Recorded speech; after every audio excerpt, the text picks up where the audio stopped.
तो ये child development and pedagogy का ये जो क्वेश्चन पेपर है 12 जनवरी 2022 का है। 22 का है वो, उसमें लिखने में 23 हो गया था शायद। तो फर्स्ट है कि असर्शन ये कि Rami Rami could make two word utterance at 18 months while Pooja did so at 24 months, so Pooja is definitely developmental delayed. तो टू वर्ड utterance मतलब वो जो बैबलिंग वगैरह वो सब चीज़ें जो आती है ना, 2 वर्ड बोलना जब चालू करी 18 मंथ में, जबकि पूजा जो है तो ये करती है 24 मंथ में। तो ये इसका मतलब क्या है कि डेफिनेटली डेवलपमेंट डिलेड हो गया, लेट है उसका डेवलपमेंट पूजा का, या फिर डेवलपमेंटल माइलस्टोन एक्यूरेटली प्रेडिक्ट करता है exact age of achievement for of set goals of for children. तो आप जवाब दीजिए कि both A and R true और आर करेक्ट है या फिर नहीं। तो क्या होगा इसका? हिंदी नहीं दे हिंदी। सर हिंदी बताइए एक बार। तो मैं 18 महीने 2 शब्द के उच्चारण कर सकती थी, पूजा ने 24 महीने में ऐसे किया, तो पूजा का विकास पक्के तौर पर निलंबित है। तो इस हिसाब से भी अस्सलाम वालेकुम सर। वालेकुम अस्सलाम। सर आई थिंक टू रहेगा, सेकेंड ऑप्शन शायद गलत लग रहा है एक्सप्लेनेशन फर्स्ट से। सेकंड ए और आर, नहीं नहीं सर, ए सही है और आर गलत है, फोर्थ इसका है इसका। दोनों भी गलत है, अच्छा। क्योंकि मतलब जो है ना, इसका मतलब ये हो रहा है कि अगर पूजा जो है, रोमी जो है तो 18 महीने में 2 शब्द अगर अदा कर रही है, तो पूजा को उसको 24 महीने में लगे थे। तो कोई बच्चों को ऐसा कोई जल्दी बोलते, कोई जल्दी खड़े होते, तो उसका मतलब क्या है कि पूजा का विकास निलंबित हो गया है क्या? तो नहीं हुआ, मतलब ऐसा हो सकता है, तो उस वजह से निलंबित नहीं हुआ, इसलिए गलत हुआ। और दूसरा जो था, डेवलपमेंटल माइलस्टोन एक्यूरेटली प्रिडिक्ट होता है exact age of achievement for set of children goals of for children. इसका मतलब क्या है कि विकासात्मक प्रतिमान बच्चों के लिए निर्धारित लक्ष्यों की उपलब्धियों के लिए सटीक आयु की सही भविष्यवाणी करते हैं। तो भविष्यवाणी भी नहीं होती, तो वो हिसाब से ये प्रिडिक्टेशन के हिसाब से नहीं आ रहा, तो दोनों गलत हो गए। उसके बाद में second, a 5 year old child can, 5 साल का बच्चा क्या कर सकता है? हाइपोथेसिस सेकेंड क्वेश्चन, ये पॉसिबल। थर्ड है ना? ये ऑप्शन पढ़े बगैर जवाब बोलना ही नहीं है बिल्कुल। सर हम बोल रहे हैं ये थर्ड क्वेश्चन है, अपना सेकेंड चल रहा ना। अच्छा हाँ, ठीक है फिर। Middle childhood refers to period from, middle childhood का पीरियड कहाँ से आता है? Third. Third option 6 to 11 years। तो थर्ड बिल्कुल सही आप है। तो ऑप्शन भी नहीं पढ़े सर ने। नहीं, जब जरूरत नहीं रहेगा, जब बोलेंगे पूछेंगे तभी बोलना है, कंटिन्यूअसली अगर बोले ना तो कंसंट्रेशन लैक हो जा रहा है। नेक्स्ट है, अ 5 year old चाइल्ड कैन, मतलब 5 साल का बच्चा है, तो अब नहीं बोलना है, आप पूरे ऑप्शन पढ़ने हैं। तो फर्स्ट है कि hypothesises possible cause and their effects, और दूसरा है कि design complex experiments to scientifically investigate phenomena, do symbolic and abstract reasoning, initiate goal directed behaviour and engage in symbolic play. तो 5 साल का बच्चा क्या कर सकता है? तो आप बोल सकते हैं आप जवाब। और संभावित कारणों और उसके प्रभावों की परिकल्पना करना, घटनाओं की वैज्ञानिक रूप से जांच करने के लिए जटिल प्रयोग की योजना बनाना। क्या हो सकता है थर्ड आपको? सर, थर्ड अमरूप चिंतन कर सकता है फोर्थ। सर। उसका फोर्थ है सही, कि इनिशिएट करता है वो गोल डायरेक्टेड बिहेवियर, एंगेज होता है सिंबलिक प्ले में 5 साल का बच्चा। तो ये कौन सी स्टेज में आ रहा है? अर्ली चाइल्डहुड में आ रहा है ना, जीन पियाजे। नेक्स्ट है, dash is responsible for primary socialization of the children. तो अब इसका जवाब बोल सकते हैं आप। फैमिली। Fourth family. तो फोर्थ फैमिली, ये करेक्ट है। नेक्स्ट है, in a Piagetian theory, the process in which a child transforms and modifies her schema to make sense of new experience। के प्याजे की थ्योरी में एक प्रोसेस जिसके अंदर चाइल्ड ट्रांसफॉर्म करता है और उसको मॉडिफाई कर रहा है उसके स्कीमा में। स्कीमा में मतलब जो चीज़ पहले से अवगत रहती है माइंड में, तो उसको मॉडिफाई का प्रोसेस हो रहा है यहाँ, to make sense of new experience. तो उसको क्या मिल रहा है कि न्यू एक्सपीरियंस मिल रहा है, उसको क्या कहेंगे? तो अब आप बोल सकते हैं। Assimilation। Option 2 accommodation. फिफ्थ का देखते हैं तो बिल्कुल सही जवाब है एकोमोडेशन। जब भी कोई चीज़ नई आती है तो न्यू, अगर वो इक्विपरेट नहीं होता है तो वो एकोमोडेशन में जाता है। और जो जो चीज एज इट इज कहता है, नई इंफॉर्मेशन नहीं आती, पहले की होती तो एसिमिलेशन। बहुत बार सवाल आया था ये पहले। Afsa holds up potato chips and says butterfly. According to Jean Piaget, this kind of symbolic thought is characteristics of. तो ये खुसूसियत किसकी है जीन पियाजेट के मुताबिक कि अगर एक अफसा एक पोटैटो चिप्स को लेकर कह रही है कि बटरफ्लाई तितली है ये, तो पहला है कि sensory motor, pre operational, concrete, formal. बोलिए जवाब। Pre operational. Symbolic thought. आप जवाब नहीं दे रहे। फर्स्ट। 6 फर्स्ट। उसका है second, pre operational stage, symbolic thought उसका। राइट। उसके बाद में है लियो वाइगोट्स की consider which factor to be important in influencing the cognitive development of the children. तो इसमें है कि culture, language, modification and building of schemes, formation of stimulus response connection. 1 2 1 3 3 4। 1 2 1 2। हाँ सही जवाब है 1 2, मगर यहाँ रुके रहना है क्लास में। नेक्स्ट है 8, लियो वाइगोट्स की socio cultural theory emphasises teaching learning through reward and punishment, drill and recall, peer interaction and scaffolding, use of analysis and algorithm. तो थर्ड सर, पीयर इन। तो थर्ड बिल्कुल सही जवाब है, पीयर इंटरेक्शन और स्कैफोल्डिंग ये आता है इसमें। नेक्स्ट है in a child centred classroom teacher do not have any role, take a passive role, create a collaborative classroom, ethos to promote learning, have the role of dictator to instruct children. Third, create a collaborative class. तो 9th का यहाँ पर third बिल्कुल सही जवाब है, create a collaborative classroom, ethos to promote learning, child centred classroom ये कहता है। नेक्स्ट है आइडेंटिफाई करना reasoning that underlines the stage of social contact orientation in Lawrence Kohlberg theory of neural development. तो इसमें क्या है कि आइडेंटिफाई करना है रीजनिंग जो अंडरलाइन करती है स्टेज सोशल कॉन्ट्रैक्ट ओरिएंटेशन पर लॉरेंस कोलबर्ग की थ्योरी ऑफ मॉरल डेवलपमेंट में। तो वो क्या है इसमें से आप जवाब दीजिए। अब इसमें दो में कंफ्यूजन होता है, एक तो आता है लॉज एंड रूल्स और दूसरा आता है ethical principles. Sir third. Third या फोर्थ। तो थर्ड बिल्कुल सही है, लॉज एंड रूल्स, और कभी इसमें ही हिंट रहती है ज्यादातर, फर्दरिंग ह्यूमन पर्पसेस। और जब जवाब दे दिए तो बैकग्राउंड से वॉइसेस आ रही है तो उसको म्यूट करके रखें।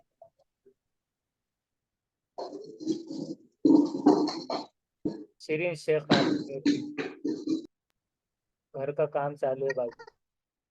नेक्स्ट है 11th, in Harvard Gardner's theory of multiple intelligence individual high किस में रहता है intelligence, can engage in abstract reasoning easily and can manipulate symbols to solve problem. Creative spatial बोलो। First creative. Third logic, third भी हो सकता है, third mathematical, भी हो सकता है। लॉजिकल। तो logic option third sir. Third, तो थर्ड बिल्कुल सही जवाब है, लॉजिक और मैथमेटिक उसको याद रखना है। Manipulate symbols and solve problem से रीजनिंग भी आता है उसके अंदर, एब्स्ट्रैक्ट रीजनिंग। उसके बाद है most classroom in India are multilingual and this needs to be seen as dash by a teacher, resource, obstacle, burden, problem। Resource sir, first. First. तो फर्स्ट सही जवाब है। नेक्स्ट है a teacher always asks boys to tasks such as moving the furniture and girls to keep class ready and decorated, perception is not appropriate because this is the example of, आप बोलिए। Stereotype. First sir, gender stereotype. Gender stereotype, first option. First is right. Next है in the context of assessment national education policy NEP 2020 क्या propose करती है, तो आप इसका जवाब दे सकते हैं। फर्स्ट।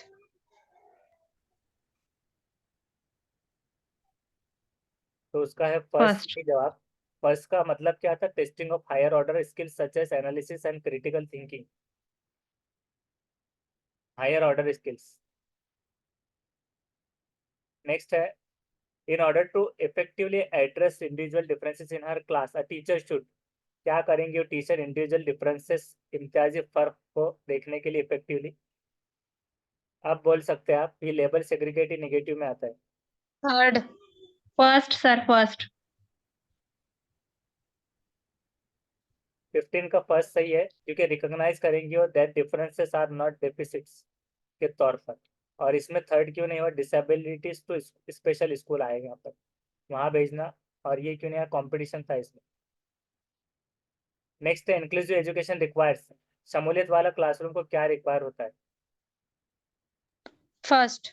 दो तो निगेटिव है। कंडक्टिव बराबर। Learning environment. हाँ फर्स्ट, तो 16 का फर्स्ट सही है। नेक्स्ट है students having attention deficit hyper activity disorder, ये आइडेंटिफाई होता है चैलेंजेस दे फेस इन। अब इसका जवाब बोलिए। सर हिंदी में बताओ ना। विद्यार्थी जिनमें ध्यान न्यूनता, अति क्रियाशीलता विकार है, मतलब वो बहुत लॉन्ग टाइम पर तक जो है तो वो कॉन्सेंट्रेट नहीं कर पाते, अटेंशन डेफिसिट चिल्ड्रन में आते। तो ये दूसरे में दे दिया ना, कार्य को सेकंड सर, लंबे जारी ठीक रख, है। हाँ सेकंड। जी sir. Continuing a task for a long, तो सेकंड सही है। Successful inclusion of students with learning difficulties in reading requires, इसका मतलब क्या है हिंदी में देखें? आंसर देना क्या? नहीं, इसको हिंदी में देखेंगे। वो विद्यार्थी जिन्हें पठन क्षेत्र में अधिगम कठिनाई होती है, उनके सफल समावेशन के लिए निम्न में से, मतलब सवाल का मतलब बोल सकते हैं आप, क्या हो सकता है इसका? Successful inclusion of student with learning difficulties, मतलब जो स्टूडेंट को लर्निंग की डिफिकल्टीज है रीडिंग में, सेकंड। हाँ रीडिंग में जिसको लर्निंग की डिफिकल्टीज है, तो सक्सेसफुल शमूलियत में कौन से उसमें पाए जाएंगे? तो आप बोलिए, सेकंड बोल रहे हैं आप, और इसका आंसर? फर्स्ट। सेकंड वाला सही है सेकंड। इसका। Reasonable exemptions from language subject, तो ये क्यों हुआ, इसका जवाब बोलना है। इसमें पनिशमेंट था, इसमें सेग्रीगेशन, और इसमें कंपलसरी लर्निंग कर दिया गया। तीनों भी नेगेटिव थे सर। हाँ। हाँ, तो reasonable exemptions from language subject, ये उसका मतलब क्या है कि भाषा विषयों से उचित छूट कि उनको ऑप्शनल के तौर पे दिया जाए, कंपल्सन ना किया जाए उसमें। जैसे कोई हिंदी लेता है सेकंड लैंग्वेज के टॉपिक के हिसाब से शायद, या फिर उसकी मिसाल ले सकते हैं। Next 19, optimizing access to tools and assistive technologies, assistive technology मतलब क्या होता है, असिस्ट मतलब हेल्पफुल, तो जो हेल्प करेंगे ऐसे टूल्स टेक्नोलॉजीज में, will help in inclusion of, तो शमूलियत उसमें किसका होगा? अब आंसर जो है तो ज्यादा है, एक दो मतलब दो भी हो सकते, तीन भी हो सकते, फोर्थ। चारों भी लोग। Second, third, fourth. Hindi. Fourth. तो उसका फोर्थ सही है। तो इसमें loss of vision, attention deficit और सेलिब्रल पैल्सी भी आता है, और एक्स्ट्रा ऑर्डिनरी टैलेंट वाले भी आते हैं। उसके बाद है next, which of the following is a correctly match pair of appropriate accommodation strategy for inclusion of student with the specified disability, तो इसका मतलब पहले बोलना है सवाल का क्या हुआ, कि सही जोड़ी लगाना है। अप्रोप्रिएट अकोमोडेशन स्ट्रेटेजी मतलब क्या है, अभी इसका बोलिए हिंदी में। कौन सा विकल्प दी गई दिव्यांगत और संबंधित विद्यार्थियों के समावेशन हेतु यथोचित संयोजन रणनीति का सही युगम है, जिसको उर्दू में बोलना है, अभी जवाब नहीं बोलना है, पहले सवाल का क्या मतलब है। Inclusion with sir student with सवाल है, स्पेसिफाइड डिसेबिलिटी, हाँ जो भी डिसेबिलिटी वाला स्टूडेंट है उसकी सही जोड़ी लगाना है, उसकी कौन सी डिसेबिलिटी है उसको। हाँ ओके। तो अब यहाँ पर पहला है कि गिफ्टेड गिव इजी और सिंप्लीफाइड कंटेंट, गिफ्टेड मतलब क्रिएटिव होते हैं, तो उसमें मतलब बहुत इजी और सिंप्लीफाइड कंटेंट तो नहीं देते उनको। ऑटिज्म, क्या इससे चेंजिंग होता रहेगा क्लास में arrangement for frequently, very frequently मतलब वक्तन फवक्तन। और dysgraphia assignment based on fine drawing, speech impairment show patience and give ample time to respond, ample time मतलब क्या होता है, ज्यादा टाइम देना। पर्याप्त समय देना। फोर्थ है सर, फोर्थ। फोर्थ। तीसरा नहीं रहेगा। थर्ड। वो भी हो रहा सब डिस्क्रिप्टिव ड्राइंग, राइटिंग से रिलेटेड, देखते हैं डिस्ग्राफिया। उसका, उसका फोर्थ ही सही है, कंफ्यूज करना है जी आपको सर, बहुत। वो आप क्या करेंगे उसके हिसाब से सर, इस जिसको जो बच्चे को स्पीच इम्पेयरमेंट है उसके लिए हम स्लो पेशेंस दिखाएंगे सर, उनको पढ़ने का मौका देंगे। राइट। और ये क्यों नहीं हुआ थर्ड डिसग्राफिया? तो वो ड्राइंग का आ रहा ना, अब जिसको लिखने लिखने में परेशानी है उसको ड्राइंग कहाँ से दे देंगे? सर सिर्फ लाइंस के बारे में बोल दिया, फाइन ड्राइंग लाइंस हो जा रहे थे। Right right. असाइनमेंट दे देना स्टूडेंट को जिनको प्रॉब्लम हो रही। कभी कभार स्टूडेंट के दिमाग में फाइन मोटर आ जाता है तो करके वो कंफ्यूज हो जाते हैं, तो फाइन ड्राइंग ऐसा था। नेक्स्ट है लर्निंग इज इफेक्टिव है मॉइस्चर कब होंगे learning? It is directed by external motivators, it promotes competition, ये नेगेटिव हो गया। और the learning goals for student fourth fourth. Fourth. तो 21 का फोर्थ सही जवाब है। नेक्स्ट है 22, constructivist approach of teaching learning क्या करता है? Emphasises passive reception for information. उसी तरह से दूसरा है कि encourages calculation of IQ score of children. और learning as third process of meaning making, programme instruction. Third sir. Third is तो थर्ड बिल्कुल सही है। नेक्स्ट है नेशनल एजुकेशन पॉलिसी 2020 प्रपोज करता है एक shift toward first sir, learning to learn. सीखने के लिए सीखना। Right. Application analysis and synthesis are example. अब इसमें बोलना है कि सिंथेसिस मतलब क्या होता है। जवाब से पहले एनालिसिस मतलब क्या है? तज्जिया है ना। हाँ यस सर। सिंथेसिस मतलब सिंथेसिस संश्लेषण, विश्लेषण और संश्लेषण। खोज करना, किसी चीज की खोज करना। ओके, तो अब ये किसके एग्जांपल है? आप जवाब बोलिए। फर्स्ट फर्स्ट या फिर फोर्थ भी हो सकता। प्रोसीजरल। फोर्थ भी हो फर्स्ट है, सकता फर्स्ट नहीं, first is sir. Higher order thinking skill. Next है 25, in order to address the alternative beliefs carried by student it is important that. तो अल्टरनेटिव बिलीफ्स का मतलब क्या है यहाँ पर? विद्यार्थियों द्वारा ग्रहण की गई वैकल्पिक धारणाओं को संबंधित करने के लिए इंपॉर्टेंट क्या है? क्रिएट करना circumstances where students feel restricted to express their views, deliver the content to be taught through teacher-centric pedagogies, generate the situations where alternative beliefs carried by students can be expressed, और ignore करना role of socio-cultural context। Third first sir, first. Third नहीं, third. तो third सही है। Third क्यों सही हुआ? Generate करना situation where alternative beliefs carried by students can be express. और फर्स्ट क्यों नहीं हुआ? रेस्ट्रिक्टेड, फर्स्ट में इग्नोर रेस्ट्रिक्टेड। करने वाली बात की गई। हाँ रेस्ट्रिक्टेड। और दूसरा क्यों नहीं हुआ? सर टीचर सेंट्रिक नहीं सेंट्रिक होगा। और ये इग्नोर स्टूडेंट करना है इसमें। एक्टिव नहीं है उसमें। हाँ इसमें इग्नोर करना भी है। नेक्स्ट है 26, which of the following should be promoted by a teacher? Approach oriented mastery, goal avoidance oriented mastery. कौन सा है बोलिए? First first sir, mastery goal, approach oriented.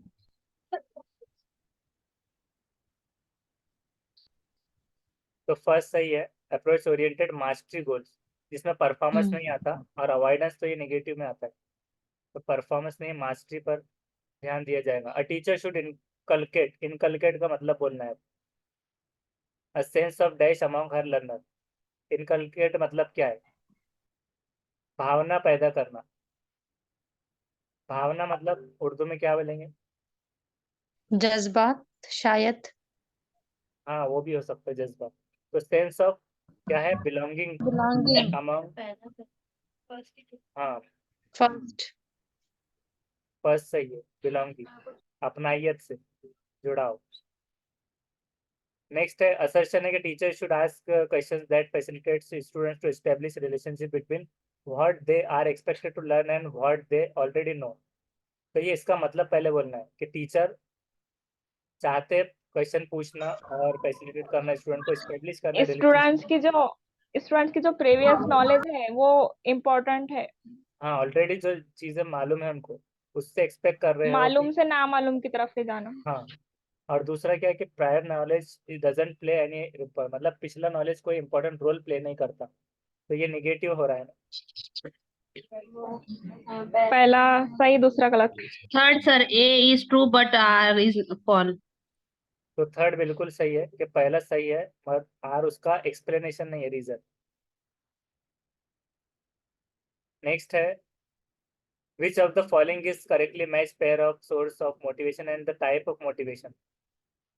अब मोटिवेशन से जुड़ा हुआ कैश प्राइस इंट्रिंसिक नहीं एक्सट्रिंसिक होता है, ये गलत हो गया।